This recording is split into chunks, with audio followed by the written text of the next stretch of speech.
What is a submodality? Does anybody know? Yeah, so your modalities are visual, auditory, kinesthetic. A submodality would be a quality, a finer distinction of one of those. So we're going to play with them because they're the building blocks of your life. Everything that's happened to you is coded in these submodalities. Every memory that you have, some may be highly visual, some may have a lot of sound, some may have high presence of kinesthetics. But we're going to look at how we can change things through submodalities. So I want you to close your eyes. That's when I can't see your eyeballs, that's when your eyes are closed, just for a check for some people. And I want you to think of something that, a nice memory, something that is really pleasurable to you, something that you've experienced at any time. I just want you to get an internal representation of that. I want you to notice, first of all, what you can see. Can you see yourself? Are you looking at yourself as though it's a TV screen? Or are you looking through your own eyes? Is it a big picture or is it a small picture? Is it near or is it far? Is it colour? Is it black and white? Is it moving? Is it still? Are there any sounds? Are they constant? Are they intermittent? Are they loud? Are they quiet? And as you're looking at that and paying attention to the sounds, is there any sensations or feelings associated with that anywhere inside your body? And then open your eyes.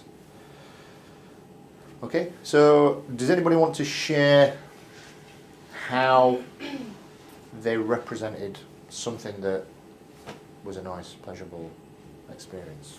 Emily? I thought about when me and my sisters were younger and we used to come down the stairs when Santa Claus came. Okay. So I just kind of thought of when we were like walking down the stairs and our like, wow faces of, our 6-year-olds. So were you looking through your own eyes in that? No, I was looking at it like, so you could see them? Yeah, I probably saw it like on cause my parents used to record it, so I probably saw it on video enough times that I was looking at them. Okay. So Emily's giving me a representation that happened in her head that's disassociated, meaning it's like she could see an image of herself at some time in the past, but she could see herself. She wasn't looking through her own eyes. So she was disassociated, but also as she's talking, her eyes were moving down.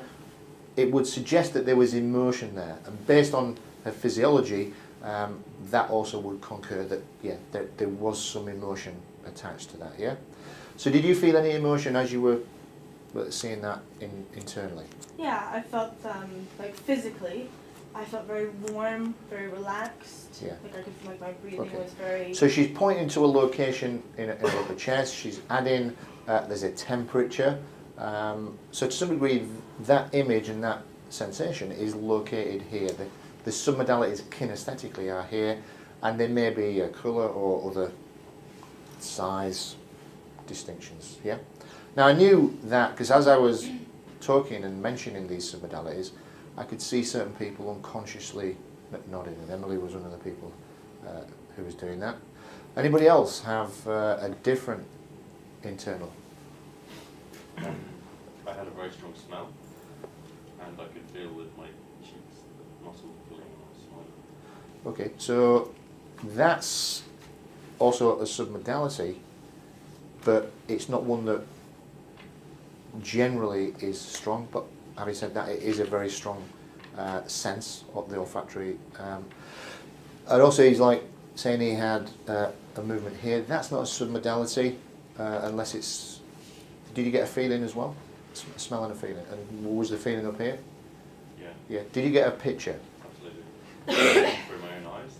So you were associated looking at something? Walking down the street. Yeah, okay. So what we do is we separate the submodalities from the content. So if let's take yours, Emily. So the content would be the personal story. So the content in this case is Christmas, me and my sister. That's the content. We're only interested in it's disassociated, that's a submodality, and the feeling. And again, there's a temperature, that's a submodality. But we separate the content because, why do you think we separate the content from? Content's not important in this instance, like here. A lot of people, the content has got meaning. It's almost like, yeah, I can see my mother-in-law. But we're not bothered about your mother-in-law. We're bothered about, is it big? Is it, because we're going to shift the finer details, not the content. So in this here, what we're interested in is the submodalities, the linguistic map, the naming of things, mother-in-law, Christmas, that's secondary to experience. So the language that people apply, the content, in this part of the course here, we're not really interested in the language. We're interested in how they represent the world through submodalities, because we're going to change. We're going to change that. What's the qualities of the picture? What's the characteristics of the sounds? Is there any feelings? Where are they and how do they represent themselves collectively, internally? So, open your eyes. Again, so I said something that's less pleasurable, not something that's traumatic, something that less pleasurable. So it could have still been pleasurable, but less so. So how did that represent itself internally for you? Was it the same characteristically as the previous one, or was it different? Emily? No, sorry, it wasn't. So how was it different? So in the second one, instead of looking at it, it was through my own eyes. Okay. Like I was in it. Okay. I kept on like wanting to get out of it because I didn't go like the worst possible thing, but I was significantly not Okay. as happy and cheerful. So it was definitely I kept on like my conscious mind wanted to pull myself out of it. Okay. Now, as Emily is giving me this dialogue, it's totally different to how she was previously. So I'm just going to reflect how Emily started to talk about the Christmas thing. She went, well, it was. Oh. So her eyes went down here, which would suggest some feeling. In this dialogue, her physiology in her eyes didn't do that. It was like, oh. So to some degree, what does that mean? I don't know. But it was different. So from something that happened internally, I know that she's giving me the information differently. Her physiology, her language, her eyes are different. And that's useful information. And the content is not important. So it was, did you say there was some feeling or some... Yeah, so I was more, although I was physically in it this time, Yeah, I was uncomfortable in it. right. I didn't feel particularly nice, didn't sound particularly nice, it was Okay. all kind of... Yeah. So just close your eyes, Emily, and I want you to get into that second one now. But what I want you to do very quickly is come out and take a look at her. And just tell me when you've done that.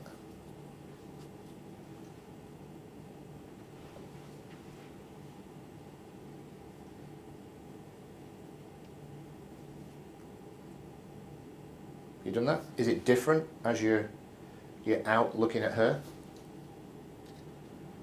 I think I still feel like I'm in it as well. Okay, so move yourself away a little bit.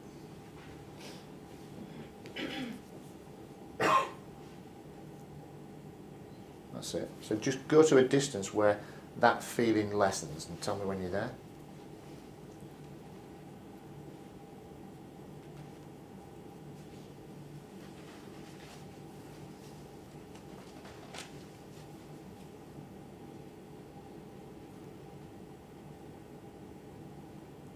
You there? Is it different?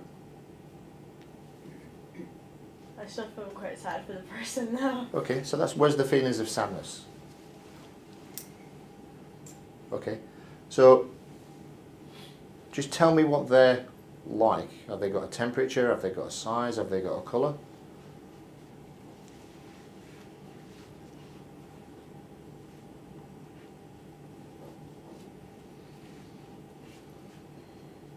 Well, colour is kind of grey. Okay, Size. okay. So what happens if you change it to a different colour that would be the opposite for you of grey?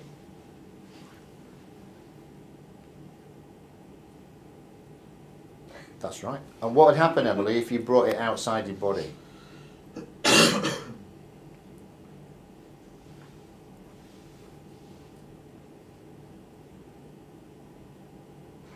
That's right. Is that different? Yeah. Okay. Okay, open your eyes. Okay, so what Emily did there, we're just pacing what she's saying, but then we're changing the submodalities, or she's changing them. And did we calibrate? Did something happen? Definitely. Definitely. How can we tell that? Because there was something in the breathing, in her movement. So calibration, when we did that, something different happened. So we know that if we were going to work with Emily on whatever that was, the driver, in this case the kinesthetics, is something that when we manipulate them and change them, something happens to the whole system. So that's a key element of submodality work. What's the driver? What's the thing that if we play with that, there'll be a difference? And a lot of people give you the clues. You know, how are you feeling? I don't know, I've just got this knot in my stomach, or butterflies. I've got butterflies. So they're giving you their submodalities through language, and this is what we manipulate. Your whole system, your whole life, your future is all made up of submodalities. Right now, you've already got a mental movie made up of submodalities of your life.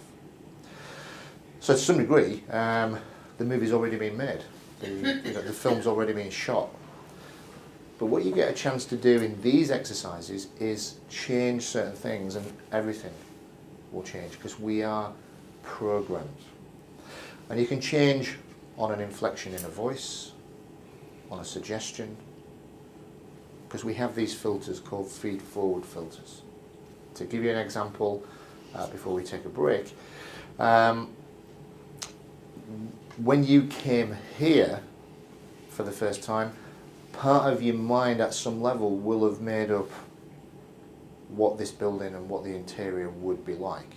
And if you came to any part of the building that was very unsimilar to what you created, you would have adjusted, or you'd have felt some kind of movement. When something happens in the real world, all these feed-forward filters have to be adjusted because they're already there. When Michael Jackson died, people were just so distraught because, to some degree, if you're a Michael Jackson fan or not, to some degree we've built our future with Michael Jackson in it. And when he's not, for some people it's like quite a traumatic thing to dismantle. Lady Diana, if you were in this country when Lady Diana passed, geez, people were just, it took months, sometimes years, for the ordinary common man to, I didn't realise I was so attached to Lady Diana. But when something happens, I had a friend who was a miner who was very politically incorrect, hated the royal family, well, hated everybody really, total Yorkshireman. And when Lady Diana died, he became an emotional wreck. He would burst into tears. We'd be in the pub, and he came down to London the night before, and he slept outside Buckingham Palace. And I'm like, what? Why? And he's like, I don't know, I just had to. Because he didn't, she must have symbolised something. But these are feed-forward filters. So to give you an example of what they are and how they can change, I'll just give you a little an experience. So in a minute, my friend Kevin is going to come into the room. Some of you may have heard this before. Some people around here may have heard this before. So how do you feel? How do you feel about my friend Kevin? You're just going to go for a walk, or how do you feel about my friend Kevin? Interested, intrigued. Interested? Okay. I've got a picture of Coronation Street. Okay. Very nice. Where I come from, if you said Coronation Street's very nice, that would be true. Just him. Just him. Okay. So in a minute, my friend Kevin's going to come in. How do you feel about him now? Do you feel the same?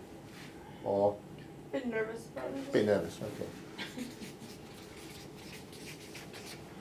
So all I added was and that shifted very quickly. So in a minute, my friend Kevin's going to come in. He's okay. There's a bit of a reaction with the psychiatrist. That really So how do you feel now? Is it the same as this? No, not like that. No. What would you say now? God, who's gonna come then? Huh? Oh God, who's gonna Oh come? God, okay. So we're into oh God now. He's ginger. Huh? I think he's ginger.